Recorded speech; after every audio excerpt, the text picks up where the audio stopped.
It's a relationship spectrum here. And I just want to introduce Sarah Haykel. She is a mind, body, soul practitioner and a life coach. She's also the director of Salsa for the Soul, which is a partner dance that is with an additive of interaction and mindfulness.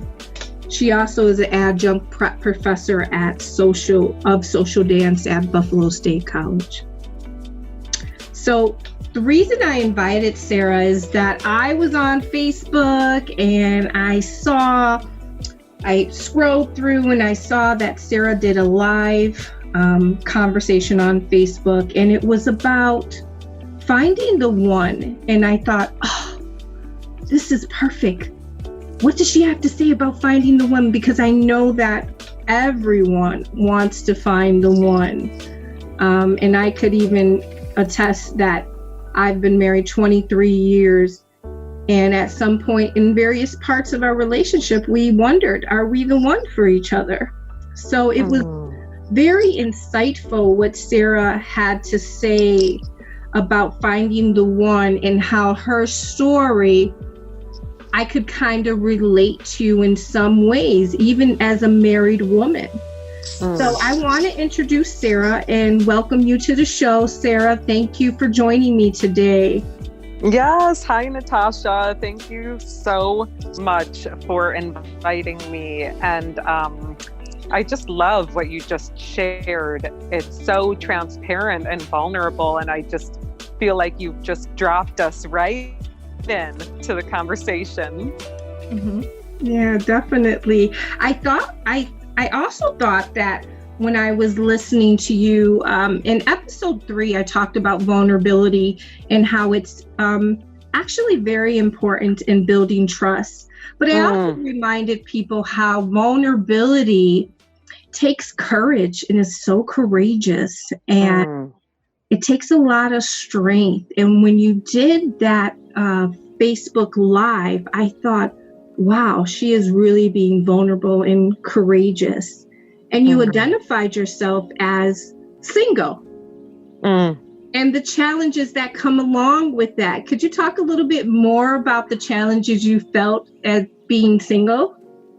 Yeah, first I'd love to just reflect on that vulnerability piece, just to give people an idea, just a little brief snippet of where I've been over the past decade and where I am now. I've been on a personal growth healing journey for over 26 years. I'm almost 43 now. And, it has taken me years to feel comfortable enough and have the courage enough to share these things on Facebook. And for over the past couple of years, I would get inspirations to share stuff on Facebook, and I would instantly just go, nope, too busy, can't do that, just stop myself from doing it. I was also afraid of, criticism and negative feedback and that kind of thing. Because I had gotten some of that from a dear friend of mine who was trying to make me conscious of things, but at the same time, it kind of, I felt shut down. I shut myself down because I didn't want that kind of feedback from just sharing my opinion or my voice. And I know that, when we do that online, people can leave whatever kind of comments they want. But over the years, through my own personal growth and healing path, in life coaching, in therapy, trauma therapy, EMDR, parts work, my own daily practice, finding God, going to church, getting a word. I mean, just healing so much. All of a sudden, it's like, I'm coming up, I'm just coming out and just sharing. And that is why I'm here. And that's what I think we're all here to do, is share. And even whether that means be present, hold space, actually share things, whatever, we're here to share and show up, and we're here to receive as much as we are to give. And so, yeah, my journey as a single person over the past decade began when I had a major awakening when I was married back in 2009. And, I definitely had experienced, there were some changes going on in the relationship, but it's interesting because I kind of had this intuition that things wouldn't work out for the long term, but I always thought maybe we'd get back together after a few years if we did split up. And anyway, a situation presented itself where I had this major awakening from a friendship with another man. And it just literally opened me up to this energy, this felt sense in my body, this passion that I was not able to access in my current relationship. And I pondered that for a few days. And then some friends at the time of mine said, I said, when's a good, they're like, you have to talk to your husband about this. I was like, oh my God, when's a good time? And they said, there isn't a good time. You just have to do it. And so I did. I prayed about it and talked to my husband at the time. And it's interesting where I was back then, I was a very different person. I was, 11 years younger, over 11 years younger, and just in a totally different mindset. And just to see how from that place, how things have evolved for me over the past 11 plus years, almost 11 and a half years, through this journey of so desperately wanting to be with, quote unquote, the one, and doing everything I could to heal myself so that I could be prepared for the one. The one. And the what, quote unquote, if you could see me. I put my quotes up. I said the one. Put the bunny ears up, folks. And I'm not dissing that at all, but I remember taking a course called The One several years ago, Catherine Woodward Thomas's course, which was a great course. And I just, I just want to say to all the people listening who are feeling this way, like you have been doing the work and you've been showing up and you've been learning and healing and growing, and like, just don't get discouraged. Sometimes I remember there's this great book called The Journey Home, Michael Thomas and the Seven Angels. And it's a Creon parable by Joe Carroll, I think his name is. He channels this energy called Creon or Cryon.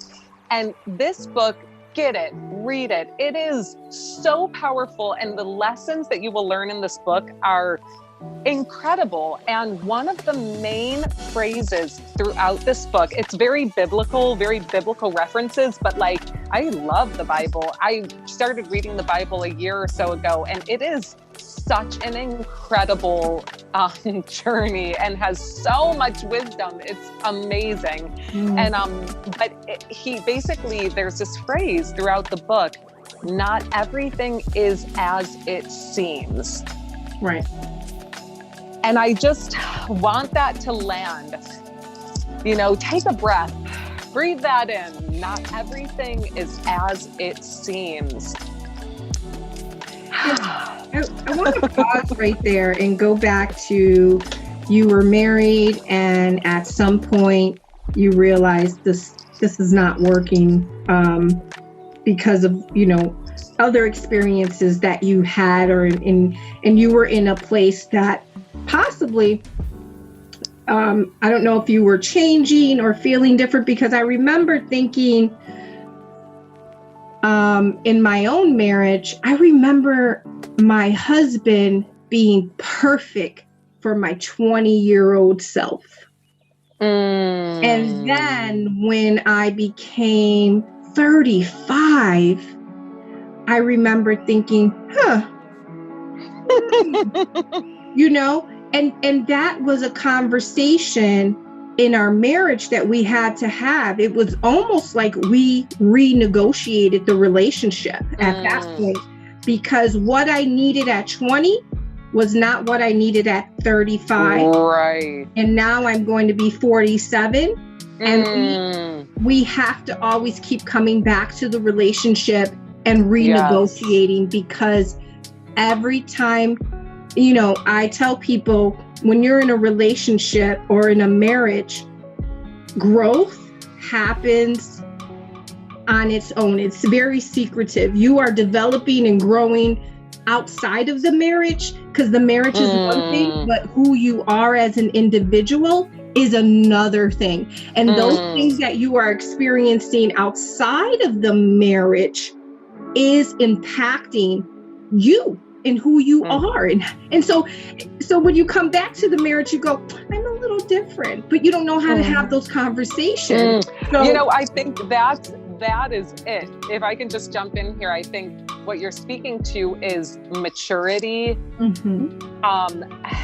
having the skills and the tools to even have open, honest conversations. I mean, especially if you grew up in a highly dysfunctional family with such dysfunctional relationship skills and modeling, and like, and even if you didn't, you're just not taught or shown those tools and skills, or totally out of touch with yourself. Yeah. I mean, how do you even bridge that gap unless you have kind of an awakening, right? And something wakes you up to go, oh shit, I need to start talking about this stuff. Okay. Talk about who I am right now, because I'm not like what's going on, or or like what's working, what's not. Why aren't we having sex a lot? Like, why are you desiring me? What's going on here? And I think for women, it's a little bit different. I think for women, we begin to talk more, because I remember my 20-year-old self, I really didn't talk that much. But I think as women, as we develop and mature, we begin to find a voice. But this is my opinion, and I've never been a man, but I think a man becomes quieter as he matures. I think he becomes quiet. Right. And so I'm not sure, because I've never been a man, but it seems like I begin to have more of a voice, and he begins to be more quieter. And so now it's, how do you engage a quiet person? Yeah. Can I jump in here real quick, because I just got turned on to this man, John Wineland. And I don't know his work very well, but he works with men and women on empowerment, embodiment, sex, relationship skills. And this guy, I get chills just talking about him. He's got quite a following. And today is, just to put a date on it, today is May 19th, 2020. On my Facebook wall yesterday, I posted a YouTube video of his, which I found extremely insightful. And it's about, he was saying in the video, you know, we see all these articles, what women want from men, what women want, what women want. Why don't we see any articles about what men want? Because no one's asking. Right. And so I would just encourage your listeners to listen to that video. It's about 11 minutes or so long. And the things, I mean, it's provocative. So this is for adults, you know, adults only here, but it is really insightful about just what you're talking about. And I think another resource would be Alison Armstrong's books. I've only read half of her book, The Queen's Code, but she has studied men for like 30 years, and she's written several books about the different stages of men. And when men come into their kinghood, their kingdom, how they change, you know, and it's different when they're a prince and they're building. And then when they become a king, that's it. That's who they are. And it's just like, what it is. I think that would be very interesting for you all to check. I definitely can see that. And I think that when we go back to, they have tons of information about women, it's because this, you know, the squeaky wheel gets the oil, because we're the loudest, right? Right. And then we also talk about vulnerability and really the concept of putting yourself out there to possibly be hurt or or, looked down upon. And I think that's still ongoing. I think in the last 8 years or so, it is more in the forefront that vulnerability is strength and courage. Yes. Can I speak to what you just said? Yeah, I want to speak to what you just said because when I think about rejection, I think you had said, being vulnerable and getting hurt. And what the word that came up for me was also possibly rejected. And, I have really been on a journey of healing. Like I said, for most of my life, but specifically this past decade has been incredible. The amount of healing and growth that I've experienced. And just because I want to so desperately heal from the past so that I can really be who I'm here to be and share what I'm here to share. And, I just want to say to your listeners that, keep healing yourself. What's it like to focus on us, heal our self-esteem issues, heal from low insecurity, heal from, self-loathing, a lack of self-love, all these old beliefs that make us feel insecure, heal from insecure attachment. If you suffer from insecure or anxious attachment, like I have,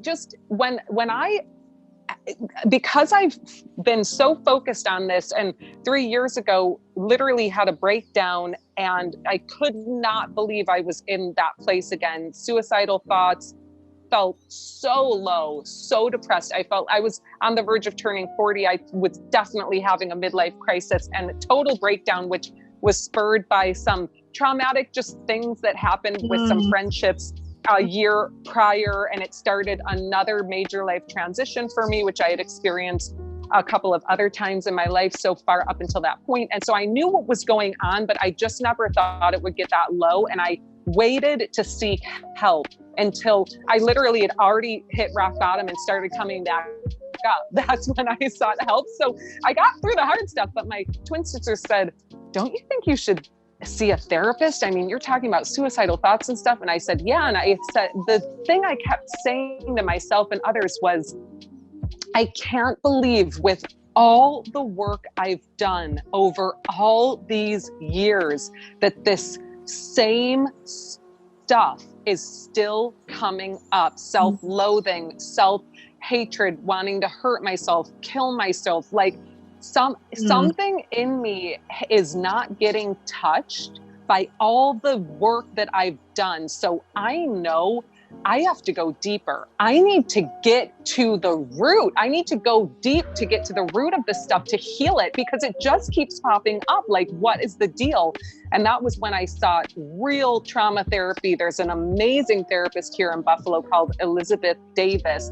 She's the head of the Trauma Institute here in Buffalo, and she works for the Trauma Institute. Now they're out of, I think, maybe Massachusetts or something, but they do trauma therapy retreats for people, and they go deep and they do parts work, and it is so powerful.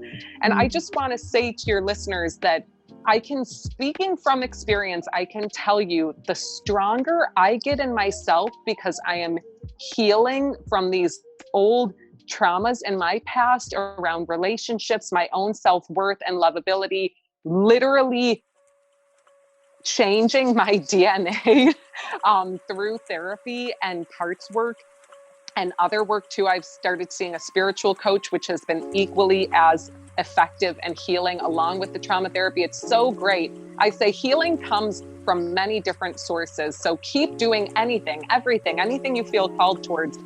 Just because you're in therapy doesn't mean you can't see a coach. Just because you're seeing a coach doesn't mean you don't go to a meditation class, But what I just want to say is, the stronger I get, the more able I am to own my stuff, own myself, hold myself, and be vulnerable, ask for what I want, be a little bit more out there. I'm not as fragile anymore, and I'm still sensitive, but I'm able to be strong and sensitive. And I think that is such a gift Isn't that what we all really want? And you're able to feel and not disappear in that feeling. Exactly, right. It's okay to feel, because really, that's what we're here for.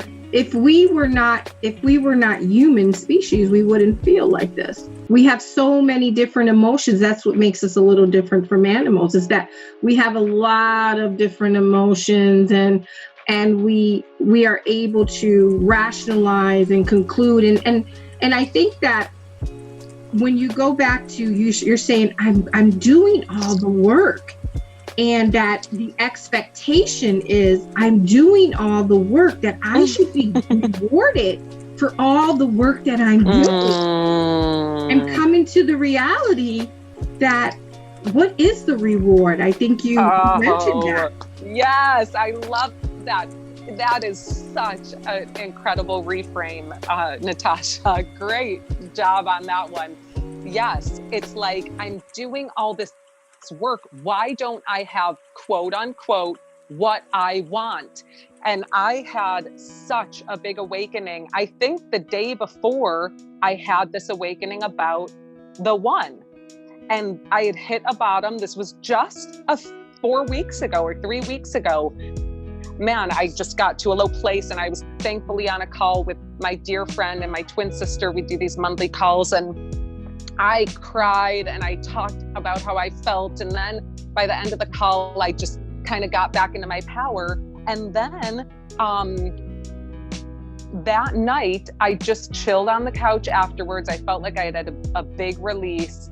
And then I started emailing my therapist just to tell her what was going on. And as I wrote, I almost stopped myself from writing this, but I was writing out, I feel so angry that I don't have what I want. And all of a sudden, as I typed that out, in my head, something said trivial. And I heard that and I kind of went, oh. And I wrote, oh my God, I just realized how trivial that is. And it was like, in that moment, I had such a monumental shift out of total disempowerment to complete empowered in the present moment, in my adult self. All the little children were totally chilled out, within me doing their thing. And I was back in the driver's seat. The kids were no longer in the driver's seat. And I was like, oh my God, that was fast. And then literally just to get to this whole conversation, because I know we're kind of getting to the wire here, but the next day is when I have this insight about the one. And I just love your reframe. I've done all this hard work. Like, why don't I have what I, quote unquote, want? The right partner, the house, the work, the money, the free lifestyle to create, and all this stuff. And it's like, oh my God, what if I have something even better? Like, I have myself. Yes. I have a healthy relationship with myself that's getting healthier every day. I mean, I'm telling you, even yesterday, I was getting frustrated. I literally hit myself in the head. I haven't done this in a while, and it wasn't hard, but I still went, and then I'm like, oh my God, I just hit myself. Like, okay, that's good to see, good to notice, I'm kind of beating myself up right now. Okay, cool. I see that. And so I am on the journey just like y'all. But what a gift, the power of reframe and perspective. I think that's one of the things that we have. That's one of the things that we have in this life, is the ability to look at something and go, well, what if I viewed it like this? What if I viewed it just like you did just now with that reframe? That was so beautiful. So shall I talk a little bit about the insight? It's you talk about one of your insights, and we're back to, really, it was all perspective, right? Putting it all back into perspective. And also you touched on, what are the stories that I'm telling myself versus the reality of the story? So it was kind of that self-awareness of, I'm telling myself this story, and I'm expecting the story that I'm telling myself to happen. But the reality is that your perspective totally changed once you grounded yourself and came back to, here's the real story. I'm doing the work. The reward is me. The reward is me. Everything else is going to happen. But I'm working on me. And I am feeling good about me. And so that is the reward for everything that you've done. But yeah, you can definitely talk about that, the story of the unconditional love and your perspective on what you were telling yourself. Yeah, I want to jump in here and mention something else too. I was just reading something which I posted on Facebook about, I happened to watch the end of Mom on CBS the other night, which I never watch. My mom loves that show, but I just happened to turn it on. It was really funny. And right at the end, this flash of a whole paragraph, and I saw the word faith right up at the top. And I was like, oh, I need to rewind and see what that was. So I rewound, paused it, and read this whole thing. I also posted this on my Facebook the other night. And it was from Chuck Lorre Productions. And it was all about faith and humanity and how he's really lost faith in humanity, and like just this thing about I can't clearly remember exactly what it said, and I think this is where I got this from, but it was about like, gosh, uncertainty and like trying to hold on to something, and now we just really know that like there is nothing to hold on to. Like, it's the moment and things change, and that's life. And so I think as I hear you talking, it's like, yeah, that was one of the most devastating things to me 3 years ago, was realizing, oh my God, why isn't there anything to hold on to? Something that's just going to be consistent in my life. Jesus Christ, help me. Like, why? And I was going through what I call now a death cycle. A part of me was dying, and it felt hard, and it died, and I stayed alive, and I started going through a rebirth several months later. And I was like, oh my God, I know this feeling. I've been here before. Oh my God. And it just came together. Like, I was just going through a death cycle, and now I'm in a rebirth cycle, and then I'm going to be in a living cycle, and then I'll have many cycles, and that's just life. But something about what we've been talking about knowing ourselves, connecting with the truth of who we are. You know what? Damn it, I'm a part of, and I belong here. I am a part of this life, and nothing will ever separate me from the source, from the truth. And that's the same for every single living being, because we're all a part of this same whole.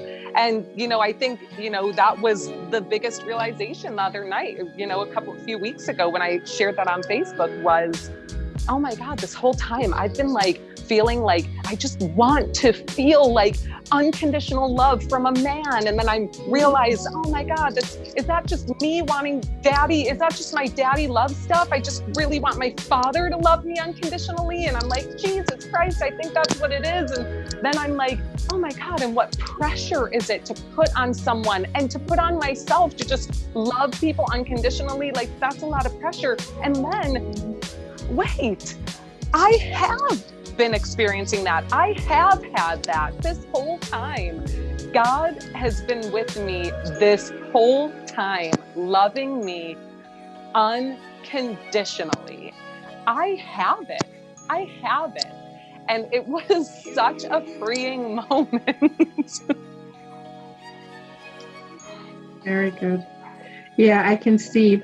And right, that unconditional love, that expectation that we have for people is, I refer to it as like, we're like, I want you to love me unconditionally, and here is this bag of shit I want you to love too. And it is impossible. It's a lot of pressure to put on someone. That is because I'm not the only one asking for unconditional love. The other person is as well. And so we're coming with our bag, and this is how I want to love you, and I want you to love me this way, and I like to do this, and this is how I want this to. So it's a lot of pressure to put on. Expectations are a lot of pressure, right? For ourselves, for anybody, it is so much work. People are work anyways. Being a people is a work. If you have the title of a people, it's a lot of work. A lot of work. A lot of work in working with people. You're like, people thing. So one thing that can lighten up the load is that unconditional aspect. You know, whatever level we're on, that's the level we're on. I can accept that. I can adjust. You know, but the love that you have for yourself and your spiritual connection, that is all that is really true. And so it's like these expectations that we have are really what hurts us the most. And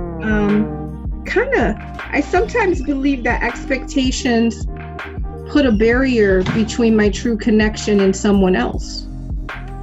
I come with my bag and I carry my bag in front of me. And when I'm carrying my bag in front of me, you can't get close to me. And, you know, and if you don't grab my bag, I'm going to be upset. If you don't accept me and my bag, then I'm going to be upset. I don't want your shit though. Trust me, I don't want it. I want you to just, you know, accept mine. So it is a lot of work, and I can see where, you know, being self-aware and having, a perspective kind of brings back your awareness. And one of the things you said, acceptance, accepting that here we are, here I am. I'm in this space, and I can accept this space.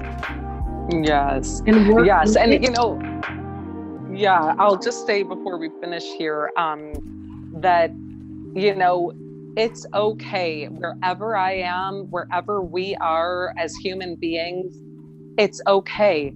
What's it like to just be okay where you're at and just be loving kindness with yourself. I remember Lissa Rankin, I used to write for her blog, and she shared a chapter or a paragraph from this woman's book about God's grace. And she said, you know, God's grace is like the sunrise. No matter what you did the night before, the sun always rises. And that's God's grace. And how will we be that loving kindness, that unconditional love with ourselves and all of ourselves? So I think I'll leave you with that. Yeah, and finding the one is really us. Really finding how much is it us? Finding the and one. then we get to just have fun. I think share and enjoy life freely. It released me from all the pressure too when I had that realization. Yeah, right? It was like, okay, that's cool. You know, I'm the one. Oh, no, I'm freed up too. Yeah. I'm like, okay, that's cool. So you come to this acceptance and finally, you know, it is accepting all that comes with life. You know, the feelings, the emotions, it is just a big journey. Currently in my book club, we're reading Untamed by Glennon Doyle. Oh, fabulous. Glennon Doyle. Oh, and this book is so, you know, just it's so enlightening to go, I don't have to be in my cage. I don't have to live up to the standard. I don't have to be, I can be a woman, and I can be the woman I want. You should see, I've got on, I just wrote it on a piece of paper, put it on one of my pieces of artwork right in front of my kitchen table. I am unleashed. That's it. Amen, sister. Sarah, I want to thank you and my dog. Thank you so much for having me. My Welcome. my dog tried to be as well behaved as she could until the end of this conversation. So I want to thank you for joining me on relationships. Quiet as possible. We'll see how this comes out, but thank you for joining me tonight. I really appreciate this conversation. Thank you so much for having me. You're welcome. Again, I like to talk to extraordinary, ordinary Me too, people. Natasha. Please send me the link.